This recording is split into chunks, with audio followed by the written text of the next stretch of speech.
প্রিয় ভাই বোনেরা, আপনারা সবাই ভালো আছেন? আলহামদুলিল্লাহ, আমিও ভালো আছি। আজকে সকালবেলা কিছু পোলার চাল ছিল, ডাল দিয়ে ভুনা খিচুড়ির মতো রান্না করে নিছি। মাশাল্লাহ, খেতে কিন্তু অনেক ভালো হয়েছিল।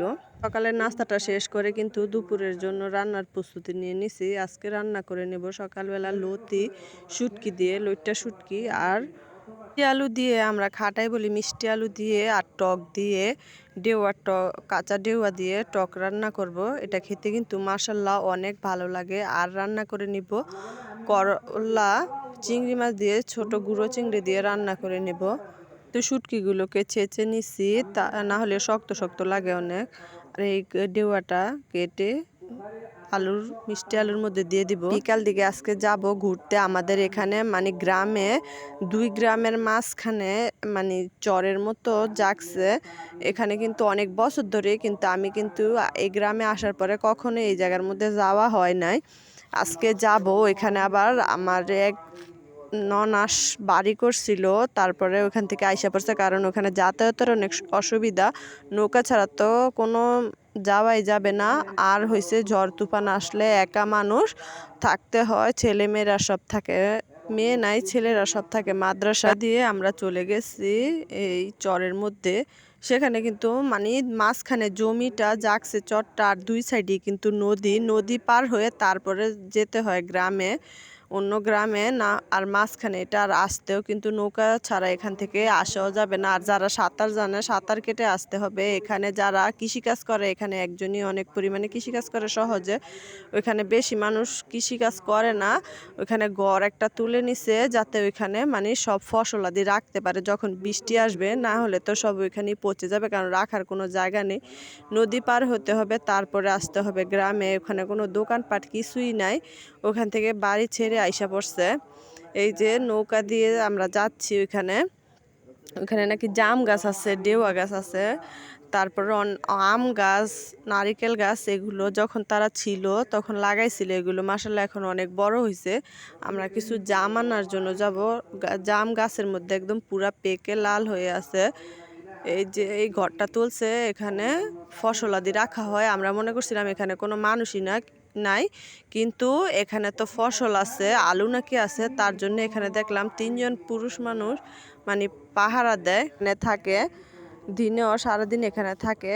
আমরা যখন গেছি তখন জিজ্ঞেস করতেছিল যে আপনারা কারা। আমি বলছি যে আমরা মানুষ, কারণ দূর থেকে তো মানে বোঝা যায় মহিলা পুরুষ, কিন্তু কেউ এটা তো চিনা জানা। কিন্তু আমরা কিন্তু ওনাদের চিনি, ওনারাও কিন্তু কম বেশি আমাদের চিনে, কারণ ওনারা তো এই গ্রামেরই, আমরাও এই গ্রামেরই। এই যে মাশাল্লাহ সব ধরনের গাছ আছে। আর এই জায়গাটা একদম নদীর কাছে। এই যে এক সাইডে, এই সাইডেও নদী, সামনের দিকেও নদী।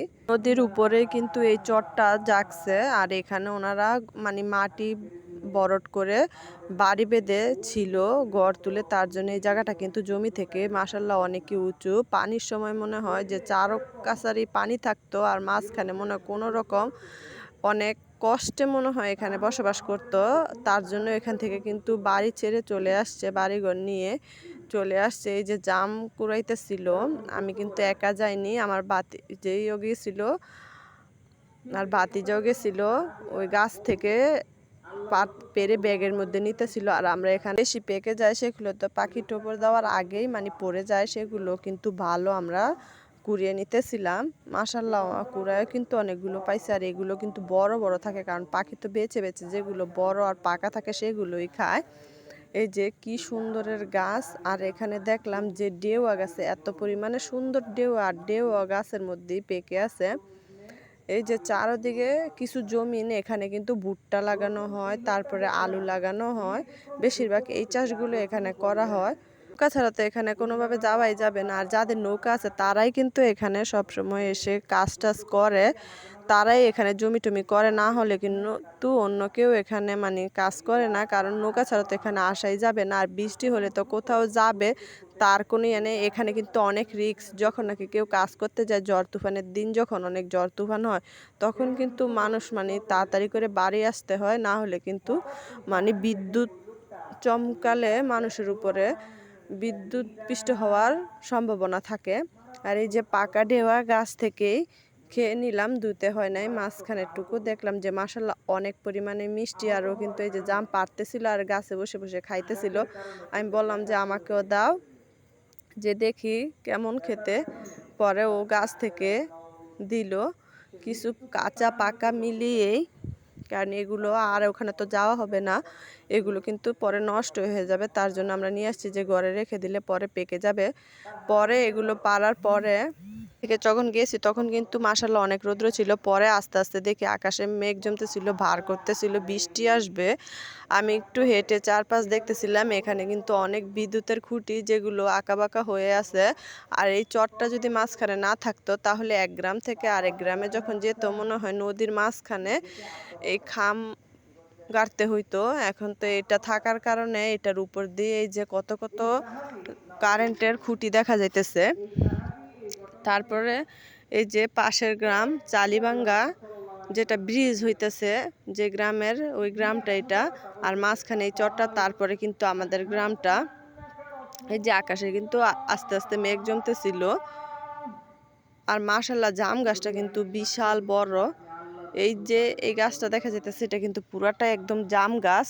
আর এই যে এই গাছটা কিন্তু দূরে থেকে আগে কিন্তু প্রতিদিনই দেখতাম, আমি যখন নাকি যাইতাম উত্তর দিকে তখন ঘুরতে গেলে কিন্তু এই জায়গাটা দেখতাম। তখন আমার মনে হইতো যে এই জায়গাটা কেমন, আমার অনেক যাইতে ইচ্ছে করতো। তার জন্য কিন্তু অনেক ইয়ে করার পরে আমি এই জায়গাটার মধ্যে যাইতে সফল হয়েছি। 3 দিন আগ থেকে বলতেছি যাব যাব, যে কোনো কারণে বৃষ্টি আসে, তারপর যে কোনো সমস্যার কারণে যাইতে পারতেছিলাম না।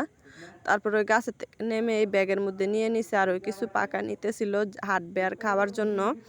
তো আমরা ওই যে ওখান থেকে নেমে আসতেছিলাম, জায়গাটা অনেক উঁচু, নামার সময় একটু সমস্যা হইতেছিল এখান দিয়ে। পরে কিন্তু নেমে এসে পড়ছে। আর এখানে কিন্তু এখন সাপের অনেক ভয়, কারণ এখানে তো চারিদিকে পানি, শুধু এই জায়গাটা শুকনো, তার জন্য কিন্তু এখানে অনেক সাপ থাকার রিস্ক থাকে। আর যখন পানি অনেক বেশি হবে তখন এখানে অল্প অল্প পানি হবে। এই যে আকাশে কি বার, আমরা আস্তে আস্তে কিন্তু রাস্তার মধ্যে বৃষ্টিও নেমে গেছে, কিছু করার নেই। অল্প অল্প বৃষ্টি নামছে, যদি অনেক বেশি বৃষ্টি নামতো তাহলে কিন্তু আমাদের ভিজে টিজে বাড়িতে আসতে হতো। ভাগ্যটা ভালো ছিল যে বিদ্যুৎও চমকায়নি আর বেশ বৃষ্টিও আসে নাই, কমই বৃষ্টি আসছিল। অনেক দিন ধরেই কিন্তু এখানে যাওয়ার অনেক ইচ্ছে ছিল, আজকে সেই ইচ্ছাটাও পূরণ হয়ে গেল। দেখে আসলাম যে জায়গাটা কেমন। এখানে মানে যারা ছিল আমার ননাসরা, যে কিভাবে থাকতো তারাই জানে। বর্ষাকাল আসলে কিন্তু চারিদিকে টইটুম্বুর পানি থাকতো। আর এত পরিমাণ ঘরটা, জায়গাটাও কিন্তু তত একটা বড় না, একদম ছোট ছিল। মনে হয় ছোট একটা ঘর ছিল, তখন তো আমি দেখি নাই। তার জন্য জায়গাটা দেখে চিন্তা ভাবনা করতেছিলাম। আর সামনে মনে হয় অল্প কিছু জায়গা ছিল, আর চারিদিকে দেখছেন কি গাছ দিয়ে ভরা। যখন নাকি অনেক ঝড় তুফান হইতো, কারণ চারদিকে তো জায়গা খালি, তার জন্য মনে হয় ওখানে ঝড়টাও একটু বেশিই লাগতো।